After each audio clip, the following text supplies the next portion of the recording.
नमस्कार, मैं अर्चना पाठक। विहंग सीरीज कहानियों की दुनिया में आप सभी का हार्दिक स्वागत अभिनंदन है। सरदार भगत सिंह विहंस जी अंबिकापुर द्वारा लिखित कहानियों को हम आप तक पहुंचाते हैं। आइए इस कड़ी में सुनते हैं कहानी पहाड़ी लड़की। यह कहानी त्याग और प्रेम पर आधारित है। नई नई कहानियां सुनने के लिए आप चैनल को सब्सक्राइब अवश्य करें ताकि हम सभी कहानियां आप तक पहुंचा सकें। आइए सुनते हैं कहानी पहाड़ी लड़की। मानव जीवन विविध रंगों से भरा हुआ है।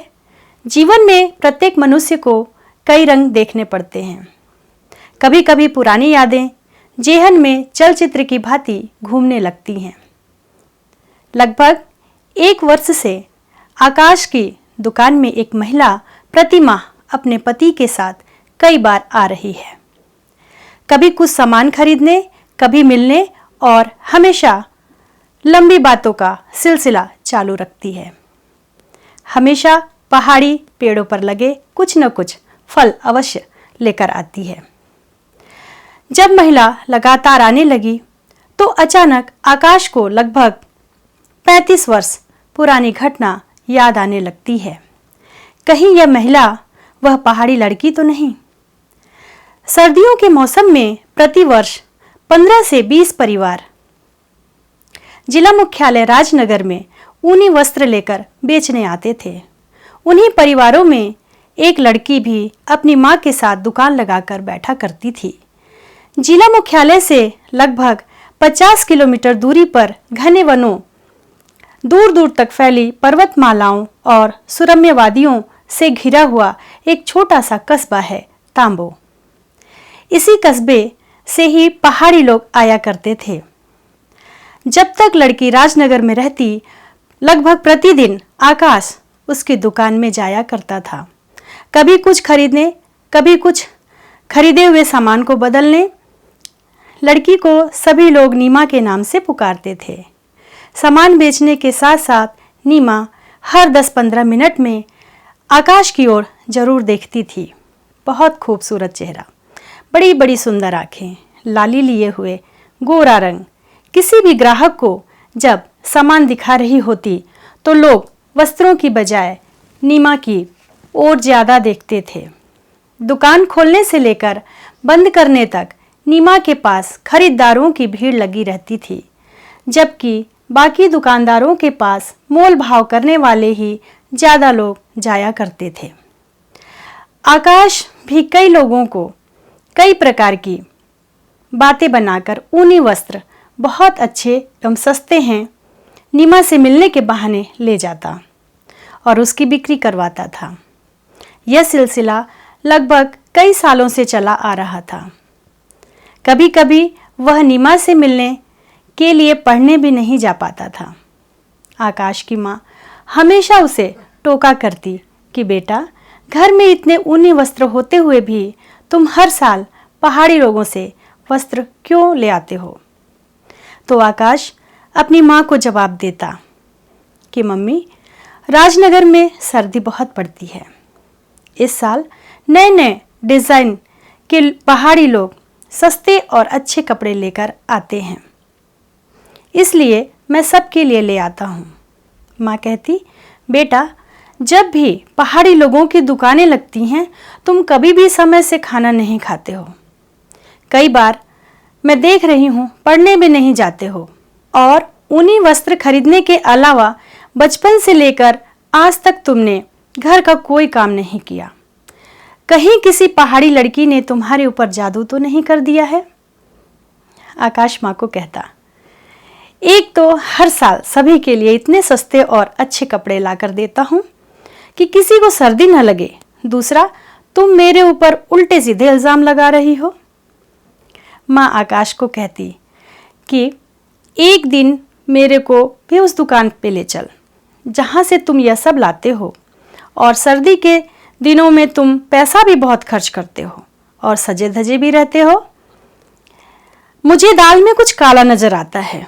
तो आकाश की माँ की बात अनसुनी करके घर से बाहर निकल पड़ता है। आकाश को लगता अभी तो ये बहुत अच्छा होता है कि सर्दी के दिनों में दीपावली, दशहरा के अलावा और कई प्रकार की छुट्टियां रहती हैं। तभी तो मैं सारा सारा दिन नीमा की दुकान के आसपास रहता हूँ, तो किसी को कोई ऐतराज नहीं होता है। पढ़ाई छोड़कर जाता तो सभी लोग कई प्रकार का शक करते। किसी होटल से कभी मिठाई, कभी किसी ठेले से मूंगफली या कोई अन्य खाने का सामान वह नीमा के लिए ज़रूर लेकर जाता। और जब ग्राहकों की भीड़ कम होती और उसकी माँ कहीं दूसरी ओर देख रही होती तो बड़ी बुद्धिमानी से नीमा को दे देता।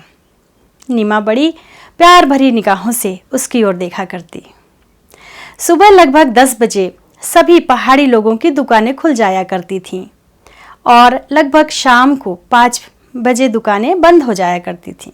उन दिनों बिजली की उतनी अच्छी व्यवस्था नहीं होती थी। दिन कैसे बीत जाता आकाश को पता ही नहीं चलता। कभी कभी वह बीच में 1-2 घंटे के लिए घर आ जाया करता था।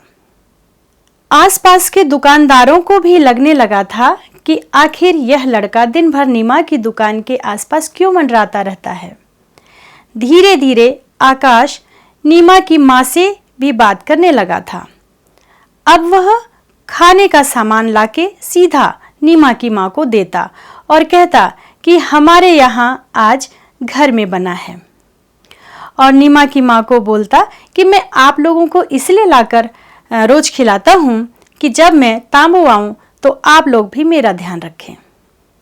तो नीमा की माँ कहती, बेटा गर्मी के दिनों में सभी लोग पहाड़ों पर घूमने जाते हैं, तुम भी ज़रूर आना। और नीमा आकाश की तरफ इस प्रकार देखती कि जैसे वह अपने यहाँ आने का निमंत्रण दे रही हो। आकाश दिन रात नीमा के ख्यालों में खोया रहता। रात को उसे लगता कि कब सुबह हो और वह नीमा की दुकान पर जाए। हर समय उसकी आंखों के सामने नीमा का खूबसूरत चेहरा, उसकी दुकान, उसके बोलचाल का ढंग घुमा करता। वह लगभग सभी जिम्मेदारियां भुलाकर नीमा के बारे में ही विचार किया करता था। कभी कभी वह सुबह जल्दी पहुंच जाता तो दुकान खुलवाने में भी मदद करने लगा था और शाम को वह दुकान बंद करवाने में भी मदद करता। यह बात आसपास के दुकानदारों को नागवार गुजरने लगी थी, इसलिए वह कभी कभी दूसरे दुकानदारों के पास भी जाता, उनसे भी बातें करता रहता और उनकी भी दुकानें खुलवाने और बंद करने में मदद करता। अपने व्यवहार से वह सभी को खुश रखता और कुछ न कुछ खाने के लिए सभी के लिए लेकर आता। किसी भी दुकानदार के पास खड़ा होता, लेकिन उसकी निगाहें थोड़ी थोड़ी देर बाद नीमा को देखती रहती। उसे हद से ज़्यादा नीमा से लगाव हो गया था। वह ऐसा कोई काम नहीं करना चाहता कि जिससे नीमा के पास उसका आना जाना बंद हो जाए। सतर्क होकर वह अपना प्यार नीमा के प्रति प्रदर्शित करता, जिससे कि नीमा को पहाड़ी लोग या उसकी माँ डांटे फटकारे ना। नीमा भी सभी से आंख बचाकर उसकी ओर अपनी आंखों से अपने दिल की बातें बयां करती रहती। कहते हैं इश्क जमाने से नहीं छुपता है, पता लग ही जाता है, लेकिन आकाश ने इस कहावत को झुठला दिया था। वह कई सालों से हर सर्दियों के मौसम में नीमा की दुकान के आसपास रहता था और बड़ी बेसब्री से सर्दियों में पहाड़ी दुकानदारों के राजनगर आने का इंतजार करता रहता था। लगभग 35 साल पहले पहली बार सर्दियों में नीमा और उसकी माँ दुकानदारों के साथ राजनगर नहीं आए थे। आकाश सोच रहा था शायद 2-4 दिन बाद वह अपनी माँ के साथ आ जाए, लेकिन सप्ताह भर बीत जाने के बाद भी उसे नीमा दिखाई नहीं दी। वह परेशान हो उठा। अब वह बेझिझक होकर दुकानदारों से नीमा के बारे में पूछने लगा था, तो सभी ने उसको बताया कि इस साल नीमा की माँ की तबीयत अत्यधिक खराब है, इसीलिए वो लोग इस साल दुकान नहीं लगाएंगे। उसे दुकानदारों से बात करके यह महसूस हो रहा था कि नीमा की दुकान न लगने के कारण सभी दुकानदार खुश हैं। आकाश बहुत परेशान रहने लगा था। उसे रह रहकर नीमा की बहुत याद आती और कैसे वो ग्राहकों को कपड़े दिखाती थी, कैसे वह प्यार भरी निगाहों से उसकी ओर देखती थी। उसे नीमा की हर हरकत एक खूबसूरत अदा लगती थी। एक एक घटना उसके ज़हन में चलचित्र की भांति घूमती रहती। अचानक एक दिन आकाश की माँ आकाश से पूछती है, बेटा, इन सर्दियों में न तो तुम जल्दी उठ रहे हो, न बढ़िया तैयार हो रहे हो, न नए नए डिज़ाइन के ऊनी वस्त्र ला रहे हो, न अपनी माँ से पैसा मांग रहे हो। मैं हर सर्दियों में तुम्हारे लिए पैसा बचा कर रखती हूँ, कब मेरे लाल को पैसे की ज़रूरत पड़ जाए। आकाश पहले तो कोई जवाब नहीं देता है, लेकिन माँ के बार बार पूछने से खाली इतना बताता है कि इस साल मेरा खरीदारी करने का पता नहीं क्यों मन नहीं कर रहा है। पिछले साल के कपड़ों से ही सब लोग काम चला लें। अब मुझे लगता है हर साल ऊनी वस्त्र खरीदना कोई बुद्धिमानी नहीं है, पैसे की बर्बादी है। और थोड़ा सा गुस्से से माँ को बोलता है, माँ, बार बार अब यह सब मत पूछा कर। तेरा बेटा कुछ समझदार भी हो गया है। पहले भी तो थोड़ी सी ही खरीदारी होती थी, आखिर ऊनी वस्त्र आदमी कितने खरीदेगा। आकाश अब दुकानदारों के पास जाकर नीमा के बारे में घुमा फिराकर जानकारी प्राप्त करने की कोशिश करने लगता है। तो उसे पता चलता है कि तांबो में जहां नीमा रहती है, हर रविवार को बाजार लगता है और वहीं पे नीमा और उसके पिताजी दुकान लगा रहे हैं। 2 दिन बाद रविवार था। आकाश हर हाल में तांबो जाने के लिए विचार करने लगता है कि कैसे तांबो जाया जाए। तो वह निर्णय लेता है कि मैं अकेला ही सुबह मोटरसाइकिल से जल्दी निकल जाऊंगा और शाम को जल्दी लौट आऊंगा। उसे दुकानदारों से पता लग गया था कि रास्ता बहुत खराब है। मोटरसाइकिल से लगभग 2 घंटे लग जाएंगे। बहुत मोड़ हैं, धीरे धीरे जाना पड़ेगा। अपनी कुछ आवश्यकता बताकर शनिवार के दिन ही वह माँ से बहुत अधिक पैसे ले लेता है। मोटरसाइकिल में पेट्रोल भराने के साथ साथ मिस्त्री से मोटरसाइकिल दिखा लेता है कि कहीं कोई गाड़ी में खराबी तो नहीं, जिससे रास्ते में उसे परेशान ना होना पड़े। शनिवार रात को नीमा और उसके कस्बे तांबो के बारे में विचार करते करते उसे कब नींद आ जाती है पता ही नहीं चलता है। सूरज भगवान जब पहाड़ों, पेड़ों और मकानों के ऊपर दिखाई देने लगते हैं, तब आकाश की नींद खुलती है। लगभग 8:30 बज चुके होते हैं।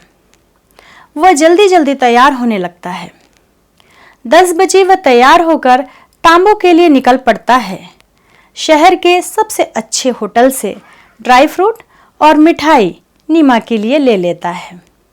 मन ही मन में ईश्वर को याद करता है कि रास्ते में कोई परेशानी न हो। अकेला घर में बिना बताए जा रहा हूँ। नीमा से मिलने की चाह में तत्काल ही यह बातें उसके दिमाग से निकल जाती हैं और वह सोचता है जो होगा देखा जाएगा। लगभग 15 किलोमीटर के बाद पहाड़ी रास्ता चालू हो जाता है। अब वह धीरे धीरे सावधानी से गाड़ी चलाने लगता है। ऊबड़ खाबड़ कच्ची सड़क थी। कहीं कहीं पर पत्थर के बड़े बड़े बोल्डर पड़े हुए थे। कहीं कहीं पर रोड के एक साइड लगभग 250 से 300 फुट गहराई होती। आकाश को लगता अगर वह गलती से भी साइड में गिर जाता है तो कभी उसे कोई खोज नहीं पाएगा। मौसम बहुत सुहावना था। सड़क के दोनों ओर लंबे लंबे साल के और कई प्रकार के पेड़ थे, जिन पर उसे विभिन्न प्रजातियों के पक्षी दिखाई दे रहे थे। कभी धूप, कभी पेड़ों की घनी छाया में वह धीरे धीरे गाड़ी चलाता हुआ तांबो की ओर बढ़ा जा रहा था। रास्ते के अद्भुत दृश्य उसे एक अवर्णनीय आनंद दे रहे थे और वह सोच रहा था कि ईश्वर ने दुनिया कितनी खूबसूरत बनाई है। पक्षियों के पास से और दूर से आती मीठी मीठी आवाजें और पेड़ों का हिलना, कहीं कहीं पर पत्तों से छनकर आती धूप, ठंडी ठंडी हवा, पेड़ों की डालियों पर हवा के साथ झूला झूलते पक्षी उसे बहुत सुंदर दिखाई दे रहे थे। कहीं कहीं रास्ते में पेड़ों पर बंदर भी उछल कूद करते हुए दिखाई दे रहे थे। रोड से देखने पर कहीं बहुत दूरी पर इक्का दुक्का गांव दिखाई दे जाता था। रास्ता लगभग जनशून्य था। कहीं कहीं पर कभी कभी कोई दिखाई दे जाता था। जंगली जानवर भी कभी गाड़ी के सामने तो कभी रोड को पार करते दिखाई देते थे। राजनगर से निकले आकाश को लगभग 1.5 घंटा हो चुका था। कभी कोई राहगीर दिखाई दे जाता तो उससे जरूर पूछता कि तांबो अभी कितनी दूर है, तो सही जवाब देते हुए लोग कहते कि अभी थोड़ी दूर है। रास्ते के गड्ढों को पत्थरों को बचाता हुआ आकाश कुछ तेजी से गाड़ी चला रहा था। जब सड़क समतल होती तब तो गाड़ी की गति बहुत तेज कर देता था। अब उसे आभास हो गया था कि तांबू में पहुंचने वाला हूं। बहुत घुमावदार और उबड़ खाबड़ रास्ते पर गाड़ी चलाने के कारण हल्की सी थकान उसे महसूस होने लगती थी, लेकिन नीमा की याद आते ही उसकी सारी थकान छूमंतर हो गई थी और उसे एक अवर्णनीय खुशी हो रही थी। अचानक नीमा मुझे सामने पाकर कैसा महसूस करेगी और मैं उससे किस प्रकार बात करूंगा, क्योंकि बहुत दिनों बाद उसका नीमा से मिलना हो रहा था। थोड़ी देर बाद उसे एक कस्बा दिखाई देने लगता है और पूछने पर पता चलता है कि यही तांबो है। आकाश की खुशी का ठिकाना नहीं रहता है। सूरज की किरणें वातावरण को भी गर्म कर रही थीं। अब उसे सर्दी महसूस नहीं हो रही थी। कस्बे के बाईं ओर एक मैदान में छोटी छोटी दुकानें लग रही थीं। वो उसी मैदान में जाकर एक पेड़ के नीचे अपनी मोटरसाइकिल खड़ी कर देता है। बाजार अभी लग रहा था। दुकानदार अपने अपने साधनों से बेचने वाला सामान लेकर आते दिखाई दे रहे थे और कुछ दुकानें लग चुकी थीं। नीमा के लिए जो खाने का सामान वह लेकर आया था उसे हाथ में लेकर बाजार देखने निकल पड़ता है। उसकी आंखें खुशी से चमक पड़ती हैं जब वह एक पेड़ के नीचे छोटा सा तिरपाल लगा हुआ देखता है, जहां नीमा एक अधेड़ व्यक्ति के साथ दुकान लगाते दिख जाती है। सीधा वह उसकी ओर चल देता है। नीमा उसे संसार की सबसे खूबसूरत लड़की दिखाई दे रही थी। नीमा की दुकान पहुंचकर वह अचानक एक हाफ स्वेटर की कीमत पूछने लगता है। अचानक नीमा की निगाह आकाश से मिलती है। दोनों एक दूसरे को एकटक देखने लगते हैं। कुछ क्षणों के लिए उन्हें ऐसे लगता है जैसे समय ठहर गया है। इस पूरे संसार में हम दोनों के सिवाय कोई नहीं है। सृष्टि ने पता नहीं यह कैसा आकर्षण बनाया है। अचानक एक आवाज से दोनों की तंद्रा टूट जाती है। एक अधेड़ व्यक्ति जो नीमा का पिता था, नीमा को बोलता है कि इन्हें कई प्रकार के स्वेटर दिखा दो जिससे यह पसंद करके ले जाएं। यह हमारा पहला ग्राहक है। वो खुद भी आकाश को कई प्रकार के ऊनी वस्त्र दिखाने लगता है। उनकी हार्दिक इच्छा थी कि पहला ग्राहक कुछ न कुछ लेकर जाए। आकाश नीमा के पिता की भावना को समझते हुए मोल भाव न करते हुए एक स्वेटर खरीद लेता है और नीमा के पिता को बोलता है, मैं अभी बाजार घूम के आता हूँ, मुझे अभी और ऊनी वस्त्र खरीदने हैं।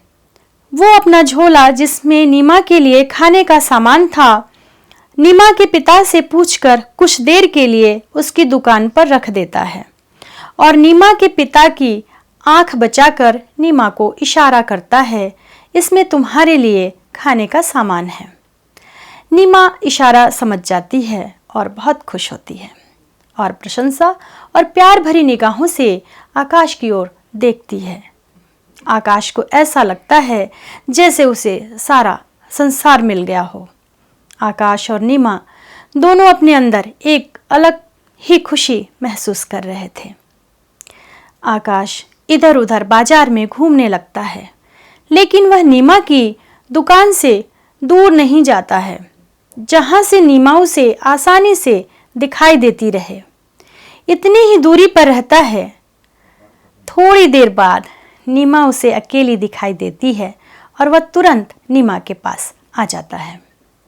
नीमा बताती है उसकी माँ बहुत बीमार है, अभी मेरे पिताजी उसे देखने और दवाई देने गए हैं। आकाश उसे सबसे पहले कहता है, जल्दी से नाश्ता निकालो, तुम भी खाओ और मुझे भी खिलाओ। आज मैं तुमसे मिलने के चलते बिना कुछ खाए आ गया हूँ। नीमा नाश्ता निकालकर पहले आकाश को देती है और खुद खाने लगती है और आकाश को बोलती है कि तुम्हें अकेले इस प्रकार से अनजानी जगह पर नहीं आना चाहिए था। राजनगर में जो नीमा की दुकान पर बिक्री होती थी, तांबों में बिक्री एकदम ना के बराबर थी। थोड़ी देर बाद तांबों से अपना लाया हुआ खाना आकाश को देती है और एक छोटे से होटल की ओर इशारा करके बोलती है, यहीं बैठ के खा लो और वहीं पानी और चाय पी लेना। और बोलती है कि यह खाना मैंने अपने हाथ से तुम्हारे लिए बनाया है, मुझे आभास हो गया था तुम आज जरूर आओगे। दोनों जोर जोर से हंसने लगते हैं। आकाश थोड़ा सा खाना ले लेता है और बाकी नीमा और उसके पिताजी के लिए छोड़ देता है और लाए हुए रुपये में से कुछ रुपये निकालकर नीमा को दे देता है, जिससे लेने के लिए नीमा मना करती है। लेकिन आकाश कहता है, पूरी सर्दी भर तुम्हें इस पैसे से जो इच्छा हो खाना।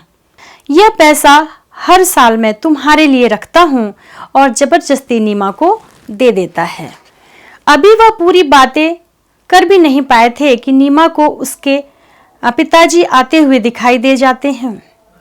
वह आकाश को इशारा करती है कि वह तत्काल खाना लेके चला जाए। आकाश खाना लेके होटल चला जाता है और खाना खाकर चाय पीकर फिर नीमा की दुकान के पास घूमने लगता है और कई दुकानदारों से बातें कर उनके सामानों के मोल भाव करता रहता है, जबकि उसे कुछ खरीदना नहीं है। बाजार में भीड़ बढ़ने लगती है। दूर दूर से आए हुए लोग अपनी आवश्यकता अनुसार सामान खरीदने लगते हैं और नीमा के पास भी आकाश को ग्राहक दिखाई देते हैं। समय कब गुजर गया पता ही नहीं लगता है। सूर्य की सफेद किरणें पीले रंग में परिवर्तित हो रही थी। वातावरण में हल्की हल्की ठंडक होने लगी थी। नीमा भी सभी दुकानदारों की तरह अपनी दुकान का सामान समेटने लगी थी। बाहर से आए दुकानदार और ग्रामीण लोग वापस जाने लगे थे। नीमा के पिताजी अपना सामान समेटकर बांधने के बाद दूर बंधा हुआ एक घोड़ा खोल कर ले आते हैं। आकाश को महसूस हो रहा था कि नीमा अपने पिता के सामने उससे बात करने में बहुत कतराती है। उसके चेहरे पर उसे एक अनजान भय दिखाई देता था। आकाश भी कभी अपनी मोटरसाइकिल के पास जाता, कभी इधर उधर घूमता। नीमा के पिताजी सारा सामान घोड़े के ऊपर लाद चुके थे और घोड़े की लगाम पकड़कर चलने लगे थे और नीमा घोड़े के पीछे पीछे चल रही थी। आकाश को वह अंबर से उतरी हुई परी नजर आ रही थी। वातावरण में ठंडक बहुत बढ़ गई थी और सूर्य की पीली किरणें अब सिंदूरी किरणों में परिवर्तित हो चुकी थी। अचानक आकाश नीमा के पीछे पीछे चलने लगता है। आगे लगाम पकड़े हुए नीमा के पिताजी, उनके पीछे घोड़ा, घोड़े के पीछे नीमा और नीमा के पीछे आकाश चल रहा था। सूर्य की किरणें पहाड़ी के पीछे से निकल रही थी। पूरे अंबर पर धुंधलका लिए हुए लालिमा छाई हुई थी। पहाड़ों के पत्थर उस रोशनी में लालिमा लिए हुए चमकते दिखाई दे रहे थे। अचानक नीमा पीछे मुड़कर आकाश की ओर देखती है और दोनों की आंखें मिलती हैं। आकाश को नीमा की आंखों में पता नहीं क्या दिखाई देता है। वह तत्काल वापस मुड़ जाता है, जिसे वह आज तक नहीं समझ पाया। आकाश अपनी मोटरसाइकिल के पास आ जाता है और मोटरसाइकिल का सहारा लेकर खड़ा हो जाता है। अचानक उसकी आंखें बंद हो जाती हैं और संज्ञा शून्य होकर उसका मस्तिष्क अतल गहराइयों में डूब जाता है। बहुत समय उपरांत उसे जंगली जानवरों की आवाजें सुनाई देती हैं। वह हड़बड़ाकर आंखें खोल लेता है। दूर दूर तक उसे नीरवता और सुनसान अंधेरा दृष्टिगोचर होता है। बहुत कहीं दूर पर बस्ती में हल्की सी रोशनी की लकीरें टिमटिमा रही होती हैं और आकाश पर भी घनघोर अंधेरे की चादर में छाई हुई दिखाई देती है। चंद्रमा और सितारे भी शायद आज कहीं गए हुए थे, दिखाई नहीं दे रहे थे। तत्काल वह मोटरसाइकिल चालू कर राजनगर की ओर चल देता है। उसे रास्ते में कोई कठिनाई, कोई अंधेरा, कोई सर्दी महसूस नहीं हो रही थी। उसे महसूस हो रहा था कि कोई अनजानी शक्ति उसे सुरक्षित राजनगर तक पहुंचाने के लिए उसके साथ चल रही है। उसे जंगली जानवरों, पक्षियों और बहती हवा से सरसराते पत्तों की आवाजें बहुत दूर से आती हुई सुनाई दे रही थी। वह अकेला बीहड़ ऊबड़ खाबड़ रास्ते में घने ऊंचे ऊंचे पेड़ों के बीच से होते हुए तेजी से गाड़ी चलाते हुए राजनगर की ओर बढ़ रहा था। आसमान पर दूर दूर तक अंधेरा छाया हुआ था। राजनगर आकर कब वह अपने घर पहुंचता है तो उसके माँ बाप, भाई बहन और कुछ परिचित लोग घर के बाहर उसका इंतजार कर रहे होते हैं। उसके घर पहुंचते ही उसकी माँ आसमान की ओर हाथ जोड़कर किसी अनजानी सत्ता को धन्यवाद देती है। इसके बाद कई सर्दियाँ आईं, कई साल गुजरे। आकाश कभी भी पहाड़ी लोगों की दुकानों की तरफ नहीं गया। माँ कई बार टोकती, बेटा सर्दियाँ हैं, कुछ ऊनी वस्त्र ले आते। वह माँ की बात अनसुनी कर देता। पता नहीं उसे नीमा की आंखों में क्या दिखाई दिया, जो उसने अपने आप को नीमा की जिंदगी से हमेशा के लिए हटा लिया। उसे वह आज तक नहीं समझ पाया है। धन्यवाद।